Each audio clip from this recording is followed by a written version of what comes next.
তুরস্কের বিরোধী নেতা ও ইস্তাম্বুলের মেয়র এক্রেম ইমামোগলুর গ্রেফতারকে কেন্দ্র করে বিক্ষোভ ভয়াবহ রূপ নিয়েছে। পরিস্থিতি সামাল দিতে না পেরে ব্যাপক ধরপাকড় চালাচ্ছে এরদোগান প্রশাসন। রাজধানী আঙ্কারা, ইস্তাম্বুল, ইজমিরি সহ বিভিন্ন শহরে সহিংস আন্দোলন ছড়িয়ে পড়েছে। পুলিশের দমনপীড়নেও থামছে না বিক্ষোভ, বরং আন্দোলনকারীদের সঙ্গে আইন শৃঙ্খলা রক্ষাকারী বাহিনীর সংঘর্ষ আরও সহিংস হয়ে উঠছে।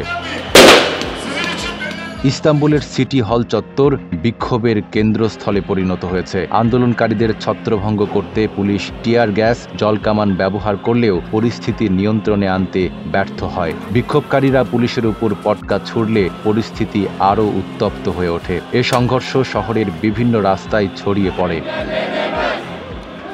শুধু সিটি হলেই নয়, শনিবার আদালত প্রাঙ্গণেও ব্যাপক সংঘর্ষ হয়। সেদিনই দুর্নীতি ও সন্ত্রাসের অভিযোগে গ্রেফতার হওয়া ইমামোগলুকে প্রথমবারের মতো আদালতে হাজির করা হয়। তার মুক্তির দাবিতে হাজারো মানুষ রাস্তায় নেমে বিক্ষোভ করে। কালার এক্সপার্ট, জর্জ স্যাপ এবং মাইল্ড অন হ্যান্ডস টেকনোলজি সমৃদ্ধ অরিক্স ক্রিস্টাল ওয়াশ আপনার লন্ড্রি এক্সপার্ট।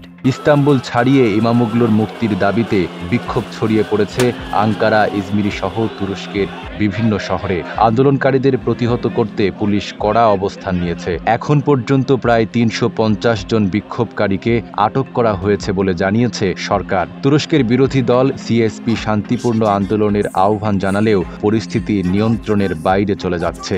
পুলিশের সঙ্গে সংঘর্ষে বহু মানুষ আহত হয়েছে।